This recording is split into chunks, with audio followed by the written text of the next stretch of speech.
Remember those forgotten 10-minute recipes from a 1920s cookbook?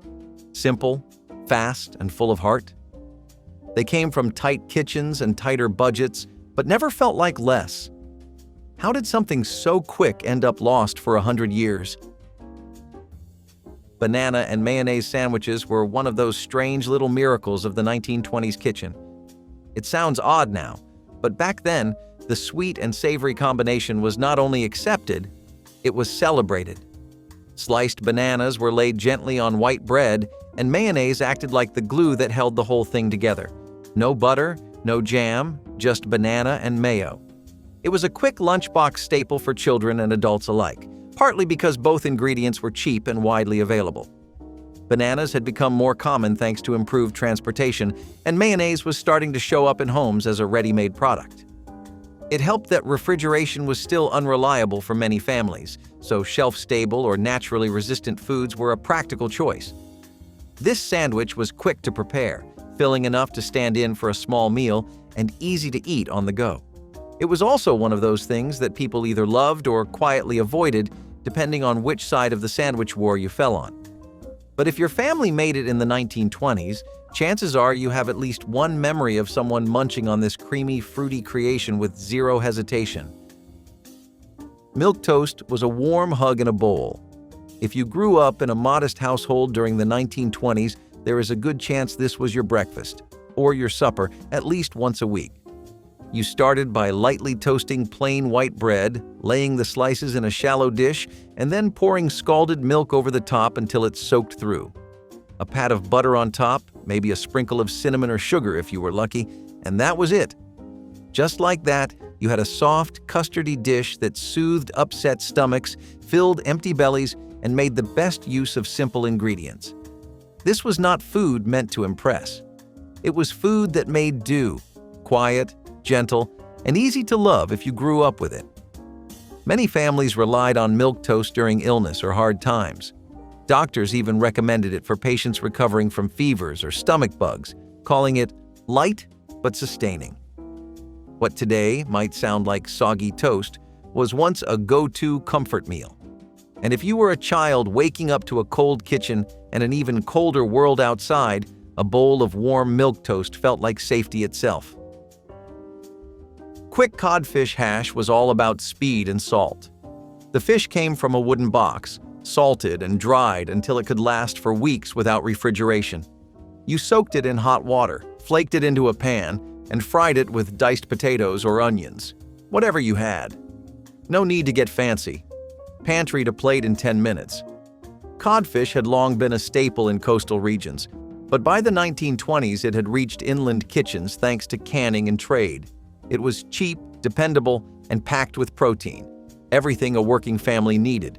Some added milk or cream to soften the hash, but most just used bacon grease or lard to crisp it. It had a strong smell and a stronger opinion. Either you loved it or you quietly skipped it. But it filled stomachs, no matter the hour. And if you had a seasoned cast iron skillet, that golden crust could make you forget just how bare the pantry really was. Tomato jelly sandwiches were not meant to be sweet. These were not breakfast jams. Tomato jelly was savory, made by boiling tomato juice with vinegar, salt, and just enough gelatin to hold its shape.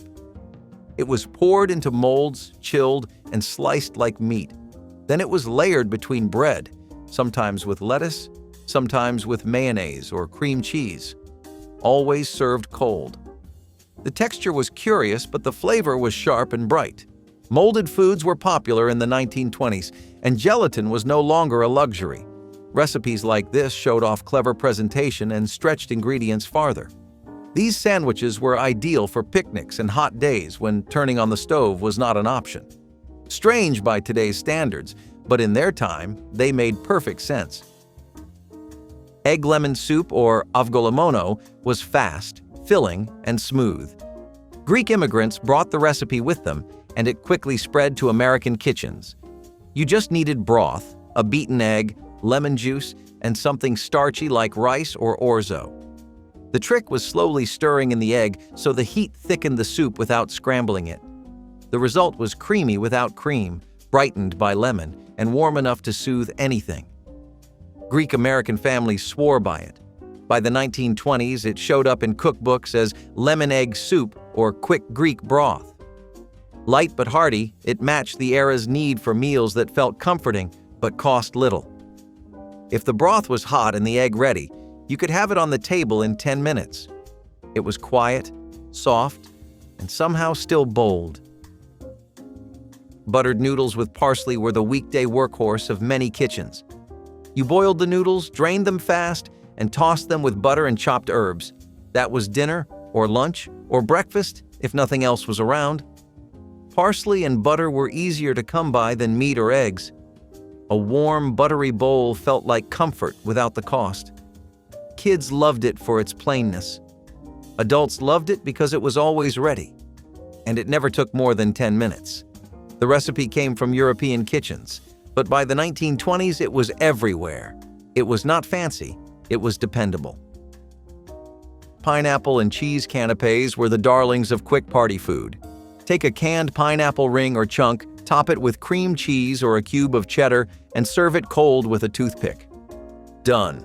Colorful, quirky, and ready in 10 minutes. These little bites showed up in tea rooms and luncheons during the 1920s, when canned fruit was becoming more common and refrigeration was still catching up. Pineapple had an exotic charm, sweet, golden, and seen as a luxury from faraway places. Paired with the saltiness of cheese, it made for a surprisingly balanced bite.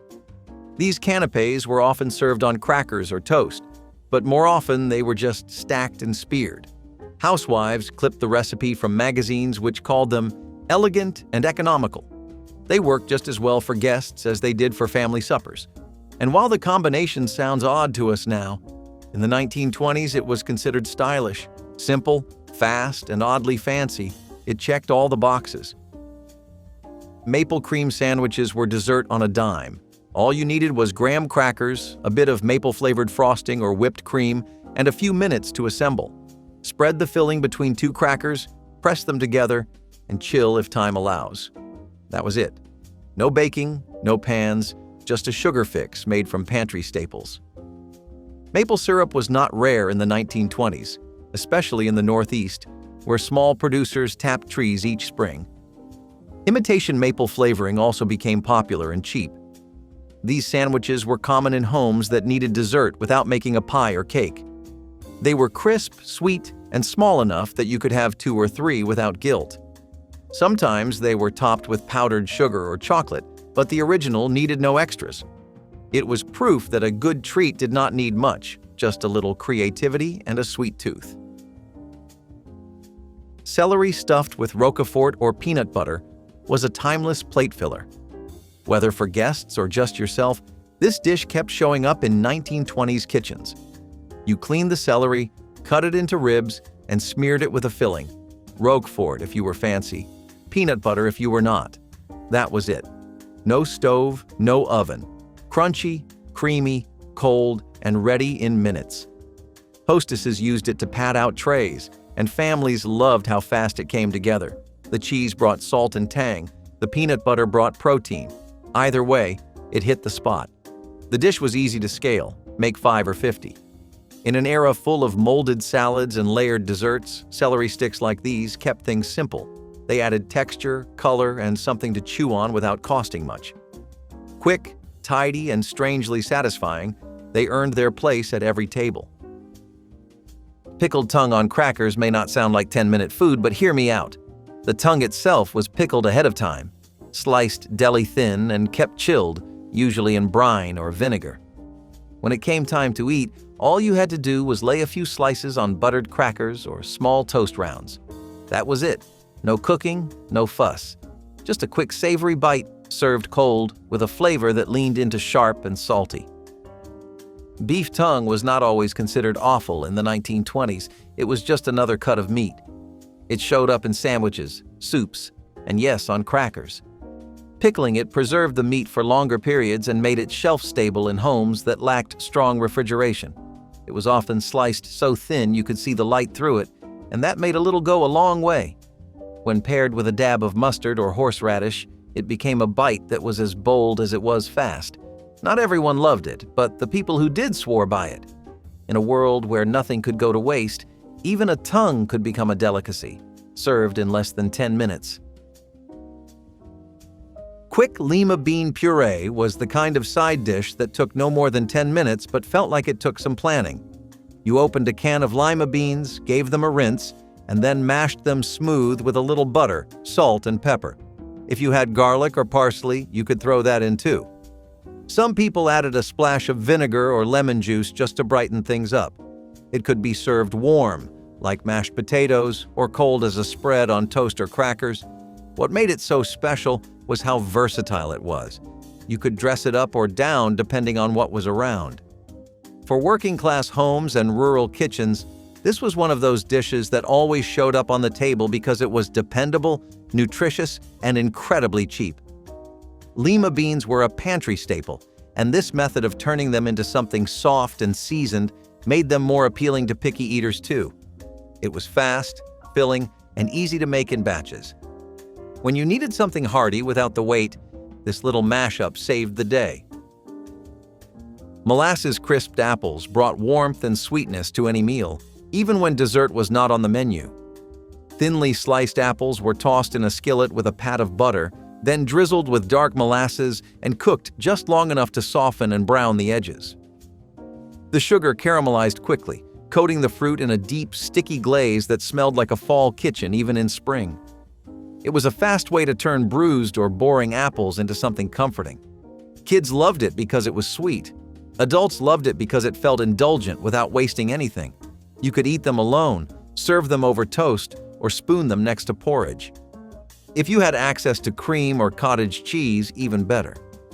Molasses was far cheaper than refined sugar and often used as a substitute in rural homes. And because it had iron and minerals, it was even thought to be strengthening, which gave parents a reason to serve this more often than not. It was simple, rich, and very 1920s. Homemade, humble, and ready in under 10 minutes. Cold potato and pickle salad was everything the name promised. Cheap, fast, and just sharp enough to wake you up. Chopped boiled potatoes, often left over from the night before, were tossed with diced pickles and sometimes onions in a mustard-based dressing. There was no mayo in most versions, though families who could afford it might add a little for creaminess. This dish came together fast and was served cold, making it perfect for summer meals, picnics, or quick lunches. The pickles added salt and crunch, the potatoes added bulk, and the dressing brought the whole thing to life. It was a no-cook wonder, ideal for busy families or days when the stove just could not be used. Some homemakers even kept a bowl of this on hand in the icebox, ready to scoop and serve with bread or cold meat. It was not glamorous, but it was reliable, and it filled out a plate without breaking the budget. That was the thing about 1920s cooking. You did not need much, just a little know-how and a good eye for leftovers. The asparagus and egg salad was one of those elegant-sounding dishes that was really just smart use of canned food. You drained canned asparagus spears, chopped them into bite-sized pieces, and mixed them with sliced boiled eggs and a tangy dressing. Sometimes it was just vinegar and oil, sometimes mustard and herbs. But it was always fast, cool, and surprisingly filling. This dish became popular not just for its taste, but because it looked fresh and green even in the dead of winter. Canned asparagus gave a touch of luxury to households that could not afford fresh greens often. The eggs added protein and weight, turning the salad into a complete meal in 10 minutes or less. It was often served on a bed of lettuce or with crackers on the side, and it became a go-to for ladies' luncheons and quick Sunday suppers. Like many 1920s recipes, it made the most of pantry goods and added just enough flair to make you feel like you were eating something special, even if it came straight from a can. Creamed sardines on toast were the working man's comfort food, no doubt about it. You took canned sardines, packed in oil or water, mashed them lightly, and stirred them into a quick white sauce of butter, flour, and milk. The sauce softened the strong flavor and made the fish feel richer than it actually was. Then you ladled the warm mixture over toast, maybe sprinkled on some pepper or parsley if you had it, and called it a meal. It was salty, creamy, and full of protein, exactly what families needed when meat was hard to come by.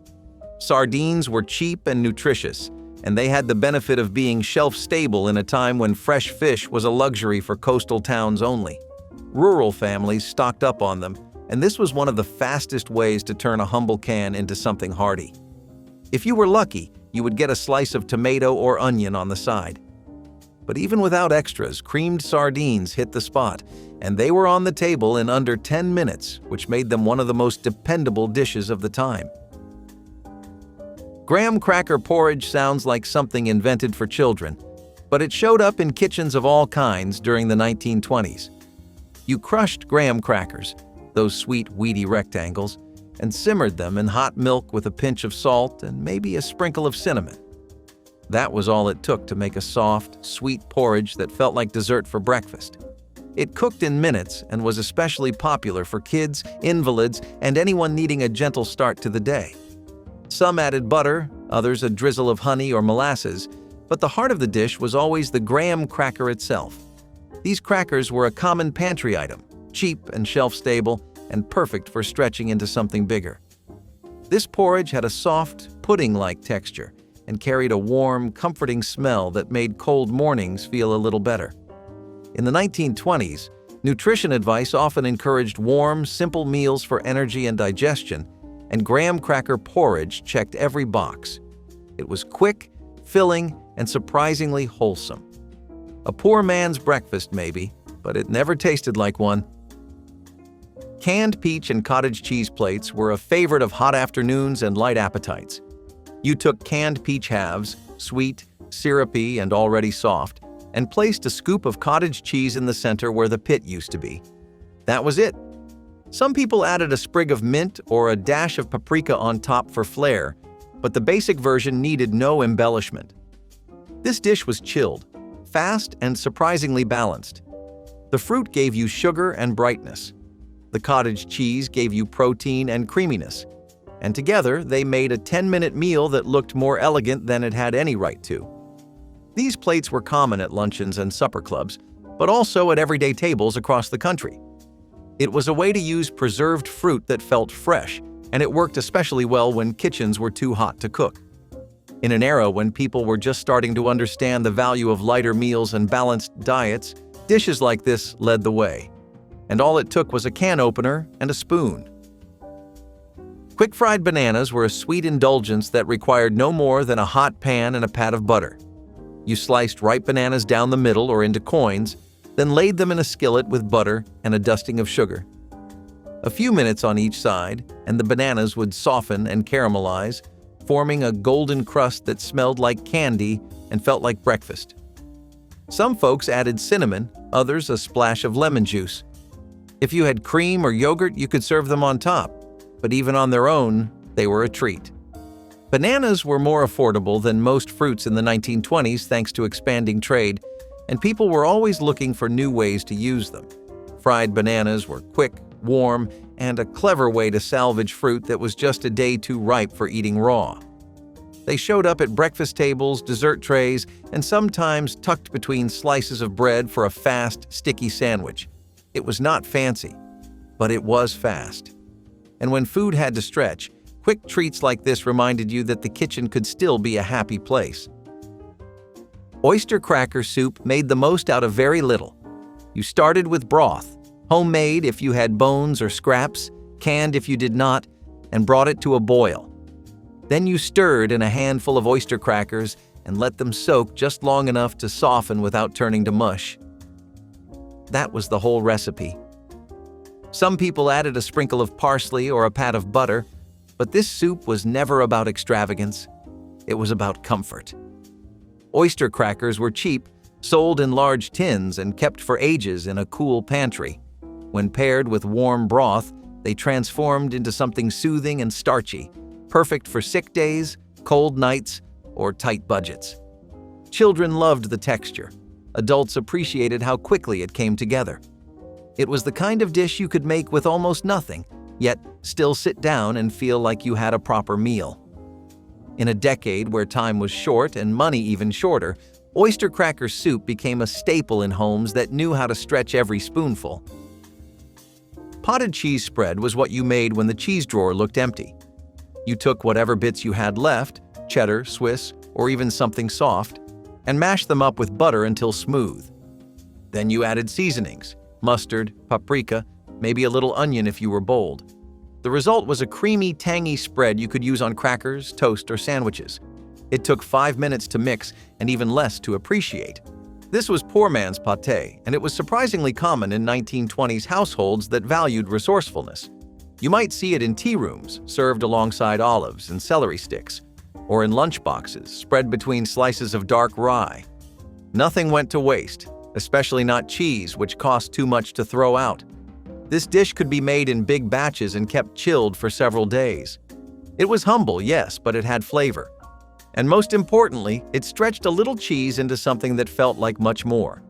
That was the whole point of potted cheese, to remind you that smart cooking could be just as satisfying as rich cooking. Canned peas with cream sauce were the definition of a humble side dish that pulled more than its weight. You took a can of peas, drained it, and dropped them into a quick stovetop roux made from flour, butter, and milk. A pinch of salt, maybe some pepper or dried thyme if it was handy, and you had something smooth and savory on your hands. The peas went tender fast. There was no need to cook them long, and the sauce brought everything together in a way that felt a little fancy without being fussy. It was a trick passed around through cookbooks and kitchen counters alike, especially in households trying to stretch a single can across a whole table. It worked next to potatoes, toast, or even scrambled eggs. Cream sauce added richness, body, and just enough warmth to make you forget the dish had come from a tin. During the 1920s, canned goods were becoming more widespread and affordable, and this recipe was a way to make something shelf-stable taste home-cooked. It may have taken under 10 minutes to make, but it stayed with you, especially when dinner had to be done before the stove even got hot. Cracker mush might not sound glamorous, but for many families it was exactly what they needed. You crushed up a handful of saltine crackers, nothing fancy, just the basics, and simmered them gently in milk with a little salt.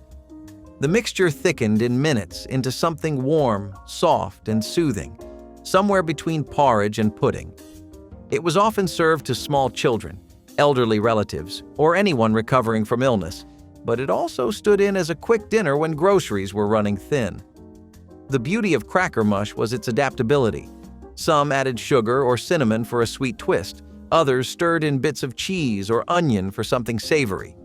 It cooked in 5 to 7 minutes flat, needed just one pot, and came from ingredients every kitchen kept on hand. During the 1920s, when refrigeration was limited and waste was not an option, cracker mush was a way to make every crumb count. It might not be a showstopper, but it was dependable, comforting, and easy to love. Sometimes the most forgettable dishes are the ones that carried people through the hardest times. Quick cinnamon toast fingers were little slivers of joy, ready in less time than it took to set the table. You started with plain white bread, sliced into narrow strips and toasted until crisp. Then came a smear of butter and a generous sprinkle of cinnamon mixed with sugar, warm, fragrant, and exactly what a tired afternoon called for. These were not just for breakfast. They showed up with hot tea, cocoa, or milk, passed around to kids playing on the porch or guests who popped in unexpectedly. The smell alone was enough to make a house feel warmer. And in a decade where ovens were temperamental and time was precious, this was one of the easiest sweets you could make without baking. Cinnamon was affordable and kept well in pantry tins. Bread was always around, and butter, if you had it, was used with care. The result was golden and crisp, with just enough sweetness to turn a slice of toast into something memorable. These fingers were usually served on little saucers or napkins, and somehow they always disappeared before anyone realized the plate had been full. Boiled lettuce and butter might raise eyebrows now, but back in the 1920s, it was a surprisingly common side. You took whole leaves or halved heads of lettuce, dropped them into boiling water just until tender, then drained and dressed them with melted butter and salt. That was it. The lettuce wilted slightly, taking on a silky texture that felt oddly luxurious for such a simple dish. It was often served with eggs, potatoes, or fish, giving just enough greens to round out a meal without needing a full salad. This was especially handy when the lettuce was on its last legs, limp or bitter, but still usable. Rather than throw it away, home cooks gave it one last act of service. Boiled lettuce absorbed flavor fast and cost practically nothing to prepare. You could cook and serve it in under 10 minutes, using a single pot and whatever seasoning you had on hand. Though modern diners might flinch at the idea, families back then saw it as practical and even refined. Butter made everything better, and for many households, this soft green side was a quiet staple. Cold ham and apple stacks were a favorite for busy afternoons and picnic baskets. Thin slices of cooked ham were layered with crisp apple slices, each one brushed lightly with mustard or a touch of honey. Stacked together on a plate or between slices of bread, it was refreshing, a little sweet, and a lot more satisfying than it looked. The apples gave crunch and tartness, while the ham brought salt and richness. No stove was needed, no prep beyond a knife and cutting board, and it came together in minutes. This dish became popular in the 1920s when home refrigeration was limited and quick cold meals were prized. Ham could be cooked ahead or bought from the local butcher in thin, ready-to-serve sheets. Apples were available most of the year and kept well even without refrigeration. The mustard tied it all together, balancing the flavors without overpowering the freshness. This was lunch you could make in 5 minutes flat, eat with your hands, and still feel like you had something special. Stacked or plated, it made a simple meal feel just a little bit more thoughtful. Ginger ale salad was a dazzling surprise on any table. Made from powdered gelatin, canned fruit, and sweet, fizzy ginger ale, it wobbled with pride from the center of countless luncheons and family dinners. You dissolved the gelatin in hot water, stirred in ginger ale and drained canned pineapple, and poured the mixture into molds. In less than 10 minutes of prep, you had something colorful, sweet, and full of sparkle. The ginger ale gave it a mild bite, and the fruit added texture. Once set, it was sliced or scooped, often served on lettuce leaves with a spoonful of cottage cheese. Housewives in the 1920s loved this dish because it was elegant without being complicated. Ginger ale was still something of a treat, and when paired with fruit and gelatin, it became more than just a beverage. It became dessert, or salad, or both, depending on who you asked. It was a novelty that felt a bit modern, a bit clever, and always worth repeating. The bubbles made it feel festive, and the colors made it cheerful. It may not have lasted through the decades, but it once lit up tables everywhere.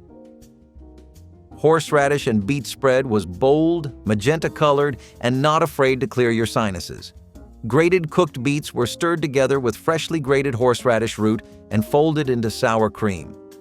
The result was a spicy, earthy, slightly sweet spread that worked wonders on rye bread or crackers. Served cold, it was a common part of 1920s appetizer plates and cold lunches, especially among Eastern European households where both ingredients were staples.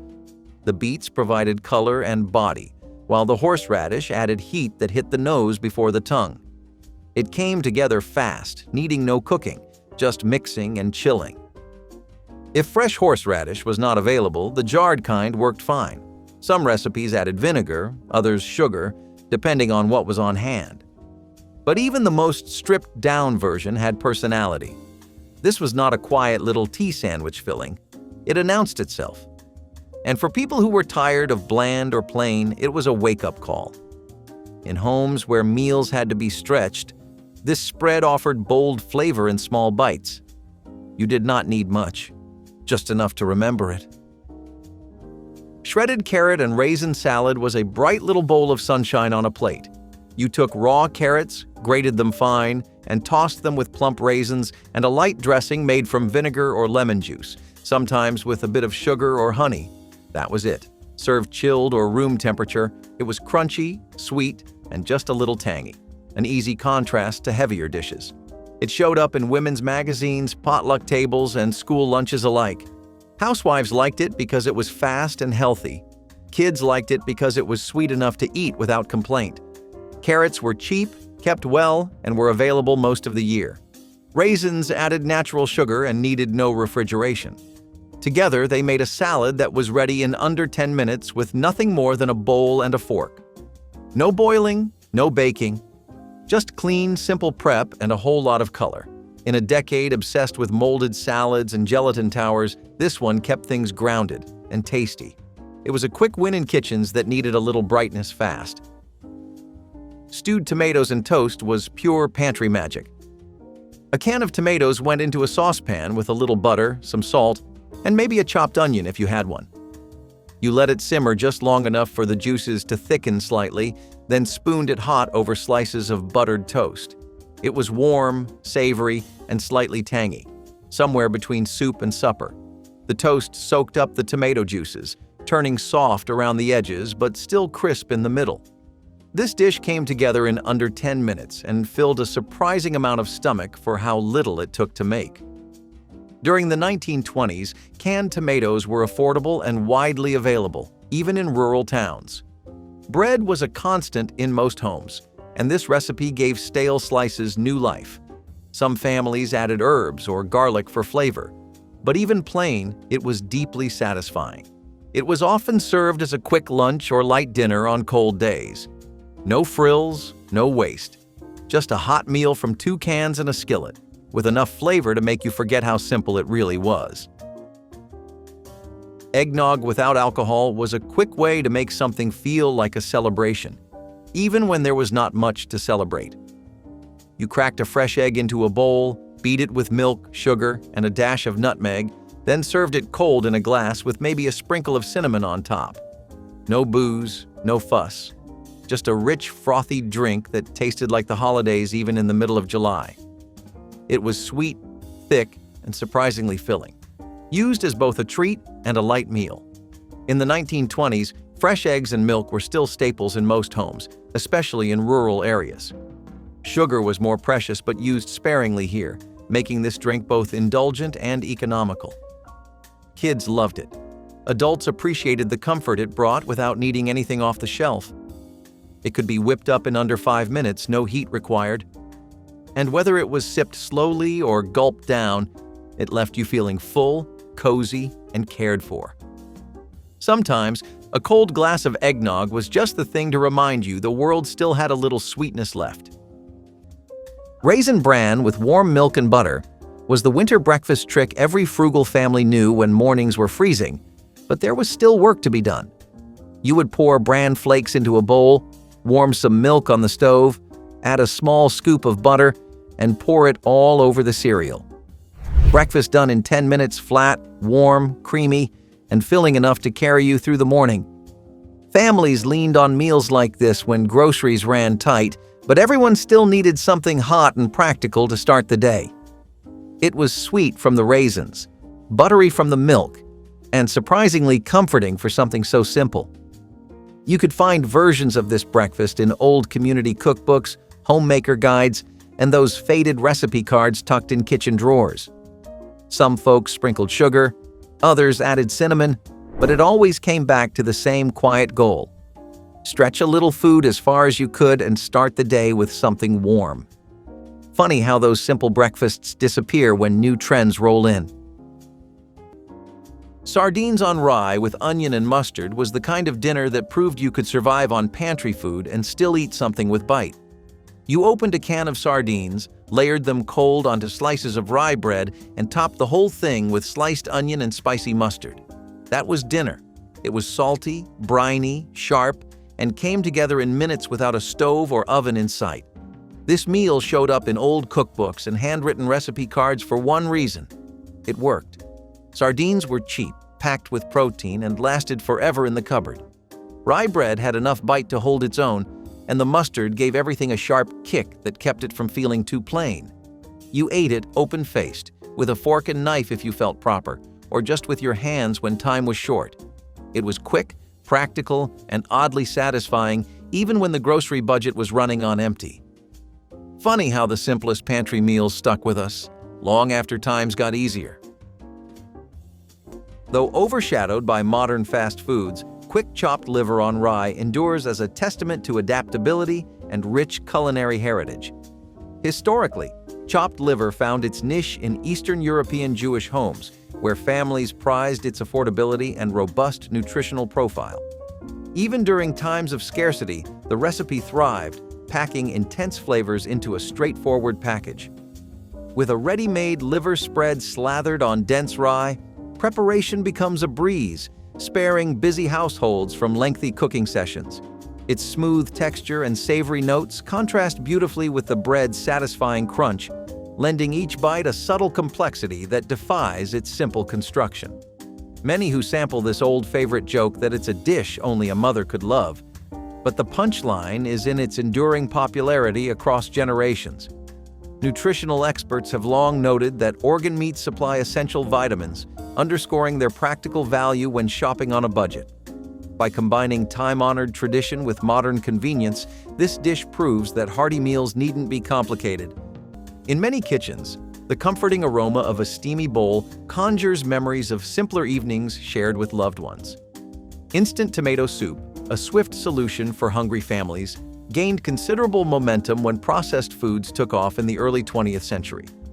Culinary historians point to its rising popularity as a prime example of how convenience foods dominated American pantries. Despite its rapid preparation time, the soup's smooth texture and mildly tangy flavor still deliver satisfying warmth that appeals to palates of all ages. Those who relish nostalgia might remember cozying up with a hot mug after a long day, while busy professionals champion its speed and convenience. Interestingly, tomatoes supply a generous helping of vitamin C, making this option more than just comfort in a cup. Some folks even joke that it's the red rescue, swooping in to save anyone from a dull dinner crisis. Simplicity and accessibility guide the entire process. Boil water, stir in tomato base, and add a dash of seasoning if desired.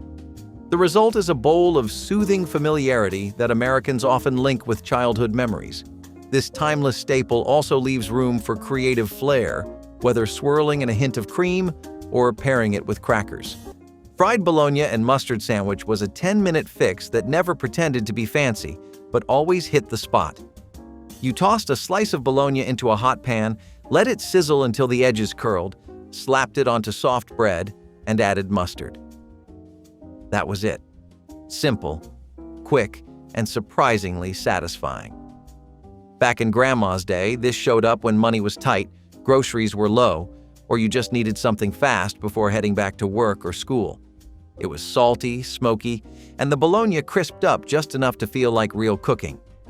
Kids loved it, adults leaned on it, and every household had their own little spin on the recipe. Some added cheese, some toasted the bread, but most kept it plain and practical. You would not find this in glossy magazines, but you would find it tucked in those old handwritten cookbooks, passed down from one generation to the next. Another quick forgotten gem from a time when meals had to be fast, filling, and affordable. Cold rice with milk and sugar was the ultimate make-do breakfast pulled from the back pages of old community cookbooks and family kitchen tables when leftovers were all that stood between you and an empty stomach. You would take leftover rice, pour cold milk over it, sprinkle a little sugar or cinnamon if you had it, and breakfast was done in under 10 minutes. It sounds plain now, but back then, it was practical, frugal, and good enough to keep you going. Farmers, factory workers, and school kids all started the day with simple meals like this when groceries ran low, but mornings never slowed down. Cold rice was easy to stretch, milk made it creamy, and sugar turned it into something that actually felt like breakfast. Some families tossed in raisins or fruit if they had extra, but most kept it plain and quick. You will not find this breakfast on menus today, but back then it quietly kept families fed with nothing but leftovers and a little kitchen ingenuity. Funny how the simplest meals fade away. Fried canned spaghetti and cheese was the dinner you threw together when there was not much left in the fridge and your stomach was growling. You would open up a can of leftover spaghetti, sauce and all, and toss it straight into a hot skillet. As it fried, the sauce thickened, the noodles crisped up around the edges, and everything smelled just good enough to pass for a proper meal. Then you sprinkled shredded cheese over the top, let it melt, and scraped it onto a plate. That was dinner. It came from old cookbooks full of clever ways to stretch leftovers and make canned food feel less like survival and more like comfort. It was salty, cheesy, crispy in the right places, and ready in under 10 minutes.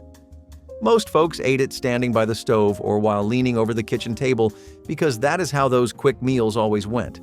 It was simple, but it filled you up. Funny how a can of spaghetti and some cheese could turn into something worth remembering. During mid-century potlucks, families often relied on pantry staples to whip up vibrant dishes at a moment's notice. This colorful medley typically combined different canned beans, chopped onions, and a simple vinaigrette, celebrating speed and convenience above all else. Culinary historians credit post-war marketing campaigns with popularizing the humble bean mix, as home cooks saw it as a thrifty and reliable way to feed guests quickly. The sweet and sour tang, balanced by the satisfying texture of tender beans, continues to evoke nostalgia for summertime picnics and cheerful backyard gatherings. Many laud its simplicity and accessibility, noting that nothing more than a can opener and a basic chopping board is required. Some households toss in bell peppers or celery for crunch, while others prefer a sprinkling of herbs to add brightness. Flavor and texture remain paramount. Each bite merges the mild creaminess of beans with the zesty snap of onions and vinegar. A few comedic fans joke that bean salad is the ultimate test of group etiquette. There's always that one person who can't resist more helpings, and they're not shy about it. Hot dog and baked bean skillet was one of those quirky 10-minute meals that could only have come from Grandma's old cookbook. You sliced up hot dogs, tossed them in a skillet, and poured in a can of baked beans. That was it. Dinner done. It sounds ridiculous now, but back when money was tight and every meal counted, this was comfort food at its quickest. The beans were filling, the hot dogs gave you just enough protein, and you could stretch one can to feed the whole family. Some folks got fancy with mustard or onions, but most kept it plain. It was the kind of dish that showed up after a long workday, when you were too tired to fuss with complicated recipes but still needed to put something on the table. It bubbled away on the stove, filling the kitchen with that warm, smoky smell that meant dinner was ready. Today, it feels like one of those meals we forgot on purpose, but for families back then, it was a lifesaver that showed up fast and kept bellies full. Creamed corn and hot dog skillet was one of those meals that showed up when time was short and the cupboards looked bare. You sliced up those hot dogs, tossed them in a skillet, and let them simmer in a can of creamed corn until everything bubbled together. It sounds a little ridiculous now, but back then, it was comfort food at its most practical. This was not a recipe out of some fancy magazine. It came straight from the faded pages of those old spiral-bound cookbooks that every kitchen drawer seemed to have. Families on tight budgets loved it because it made use of pantry staples, and somehow, that sweet corn and salty hot dog combination worked. You could dress it up with black pepper or a little hot sauce, but most folks kept it plain.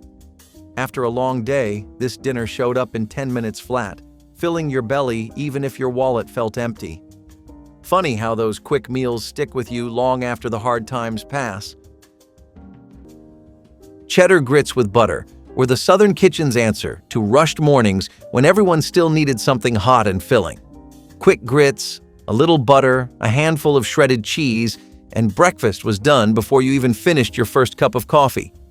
It was the kind of meal found in tattered cookbooks, handed down from grandmothers who knew how to stretch a pantry without cutting corners on comfort. These grits were creamy, cheesy, and surprisingly satisfying for something that took less than 10 minutes to whip up.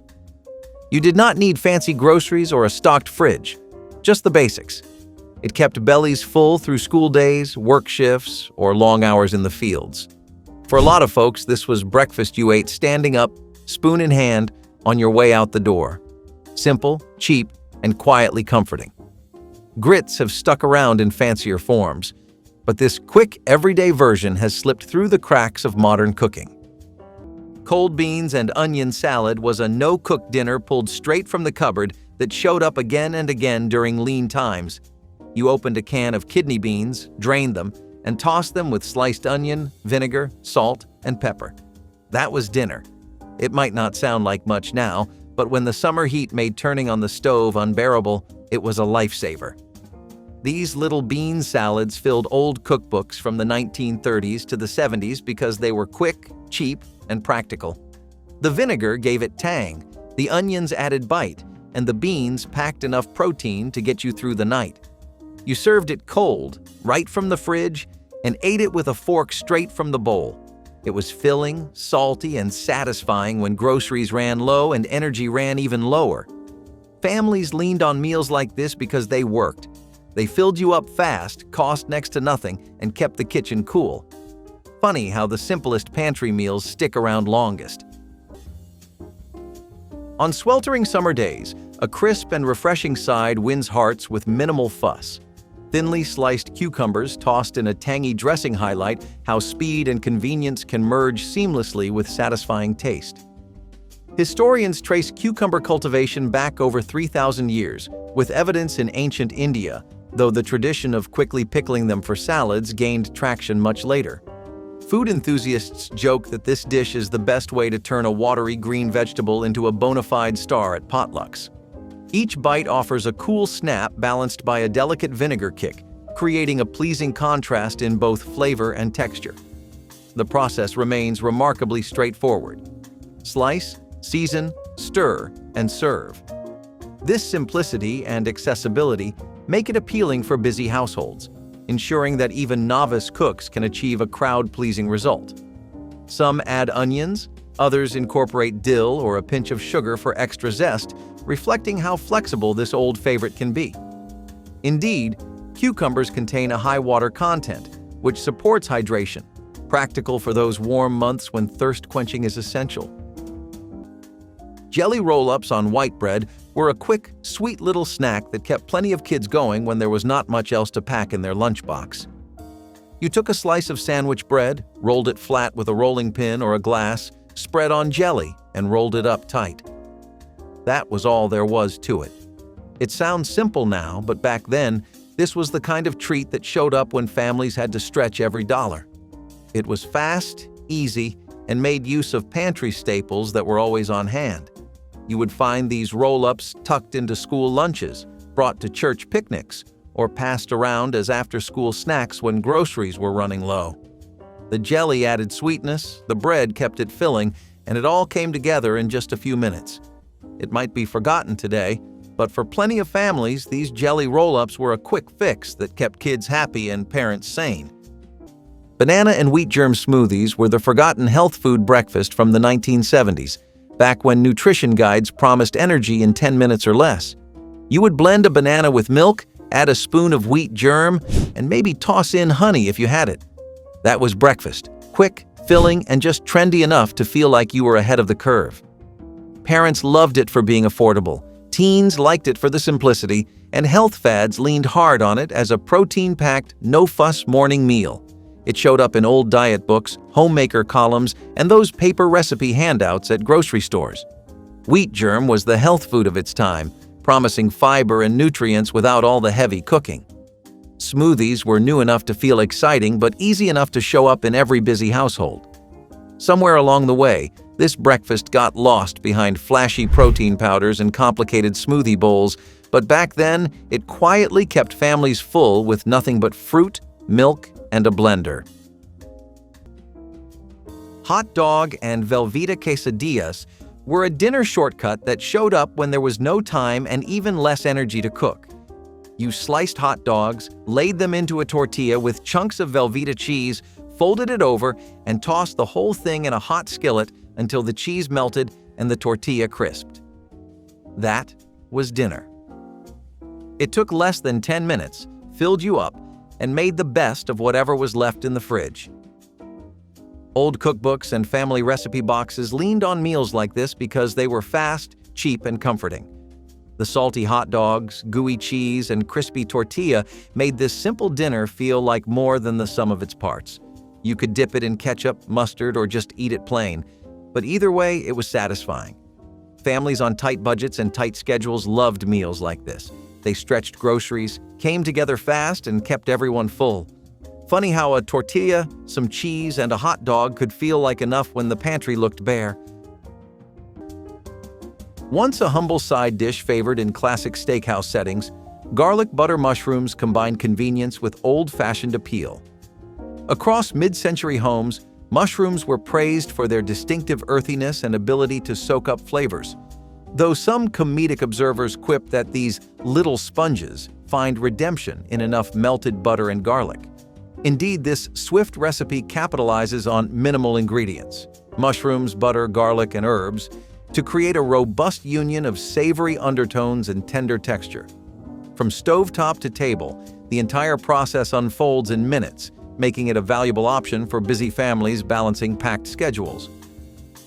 Experts note that mushrooms, often referred to as nature's hidden gems, offer vitamins and minerals that complement balanced meals.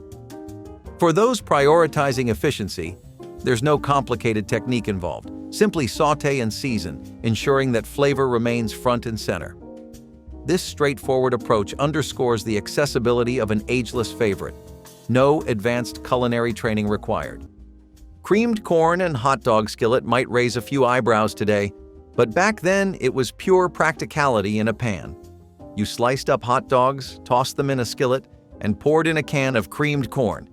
It bubbled and thickened in minutes, turning into this sweet, salty, creamy meal that filled everyone up fast. You would not find it in fancy cookbooks or glossy magazines, but you would definitely see it scribbled onto a recipe card tucked in Grandma's kitchen drawer. It made use of cheap pantry staples, stretched meat farther, and showed up on busy nights when nobody wanted to cook. Kids loved the weird sweetness, parents loved how far a can of corn could go, and it all came together in under 10 minutes. It sounds strange now, but for families watching every penny, it was comfort food that made do with what little they had. Another forgotten quick fix that quietly slipped off dinner tables over time. Egg salad on white bread, open-faced, was the speedy breakfast that showed up in every 1960s lunchroom and kitchen guide when mornings were short but something filling still needed to hit the table. You would mash pre-boiled eggs with mayo, salt, and pepper, spread it on white bread, and serve it open-faced. That was breakfast, ready in under 10 minutes, practical, affordable, and good enough to carry you through the day. Families leaned on meals like this when groceries were limited, but eggs stretched far and filled hungry bellies. It was not fancy, but it was reliable, tucked into community cookbooks and school lunch guides that promised quick, no-fuss meals. Some folks added pickles or herbs, others kept it plain, but either way, it turned leftover eggs into something that worked fast. These days, it is rare to see egg salad show up outside of potlucks or picnics, but back then, it was a small, simple breakfast that actually stuck with you. Boiled egg and sweet pickle sandwiches were the fast, quirky little dinner that came together in minutes when you needed to stretch groceries. You mashed up boiled eggs, mixed them with diced sweet pickles and mayonnaise, and spread the whole thing between slices of soft white bread. That was dinner. It sounds a little strange now, but it filled you up, stretched a carton of eggs, and cost next to nothing. These sandwiches showed up in old cookbooks from the 1940s through the 70s because they were practical, easy, and satisfying. The eggs added protein, the pickles gave sweetness and crunch, and the soft bread pulled it all together. You could eat it plain or toss in a little pepper if you wanted to dress it up, but most folks kept it simple. These were the dinners that filled plates fast, stretched budgets, and got families through tight times. Funny how the oddest little combinations stick with you long after the hard years pass. Long before fancy nut butters dominated grocery aisles, a beloved combination of peanut butter and bananas reigned supreme in many American homes. Referred to fondly by some as the old-time peanut butter and banana sandwich, it gained traction in the mid-20th century as an affordable yet satisfying pick-me-up. Historians note that peanut butter became widely popularized in the United States in the early 1900s, while bananas, thanks to expanding imports, evolved into a household staple. This distinctive pairing offers both creamy consistency and a soft, subtly sweet bite that fuses into a delightfully nostalgic treat, promising convenience for busy families needing a quick snack. Some enthusiasts joke that the only challenging part is deciding whether to toast the bread, but the crucial element is the dreamy melding of textures. Accessibility, highlighted by easily sourced ingredients, underscores why the sandwich remains iconic despite changing food trends. It also provides a modest dose of potassium from bananas and protein from peanut butter, underscoring its practicality. Sardine and onion sandwiches were one of those quick, no-frills meals that filled hungry workers up fast and showed up in plenty of lunch pails across America. You opened a tin of sardines, laid them on rye bread, added some raw onion slices, and that was it. Simple, salty, and ready in under 10 minutes. It might sound harsh now, but back when protein was hard to come by and groceries were scarce, this was a go-to meal. The sardines gave you the protein, the onions added bite, and the rye bread kept you full. You would find this sandwich scribbled into old cookbooks, passed around among factory workers, or tucked into lunch boxes for folks heading out the door. It was never fancy, but it worked. Today, most people have forgotten how handy meals like this were, but back then, sardine and onion sandwiches helped plenty of families stretch what little they had and stay full through long, hard days. Canned peach halves with cottage cheese was the quiet, no-cook breakfast that kept dieters, seniors, and busy families fed when time and groceries were both running low. You would grab a can of peach halves, spoon some cottage cheese in the center, and breakfast was done in under 10 minutes. Sweet, creamy, and filling enough to count, it showed up in weight loss guides, homemaker magazines, and community cookbooks promising simple, affordable meals. Parents loved it because it was fast and required no stove, and older folks leaned on it when cooking felt like too much work. It might sound odd now, but back then, canned fruit and cottage cheese were pantry staples that stretched far and kept mornings moving. Some versions added a drizzle of honey or chopped nuts, but most kept it plain, quick, and practical. It is one of those breakfasts that slipped away as frozen meals and grab-and-go options took over, but back then, it was quietly keeping families fed with nothing but a can opener and a spoon. Leftover rice with creamed spinach was one of those pantry meals that turned odds and ends into something filling, warm, and fast. You scooped leftover rice into a skillet, stirred in canned creamed spinach, and added a splash of milk or cheese if you had any left. Everything cooked together until hot, and that was dinner. It was creamy, salty, and just filling enough to count when there was not much else in the cupboard. These little skillet meals showed up in old cookbooks because they stretched groceries, made dinner happen fast, and kept families full during lean times. You could eat it plain, add black pepper, or even crack an egg on top if you wanted to feel fancy, but most folks just scooped it onto a plate and called it a night. This meal did not take much: leftovers, canned greens, and a little creativity, and somehow it got everyone fed. Funny how these quick, practical dinners stick with you long after times get easier. Tomato soup with cracker crumble was the ultimate quick fix when groceries were low and appetites were high. You heated up a can of tomato soup, crushed some saltines over the top, and called it a meal. It sounds basic, but it hit the spot. Grandma's cookbook was full of these quick, practical recipes that stretched every last pantry staple, and this one was no exception. The saltines soaked up the soup, adding just enough crunch and thickness to make it filling. Parents loved it because it cost next to nothing and came together in 10 minutes flat.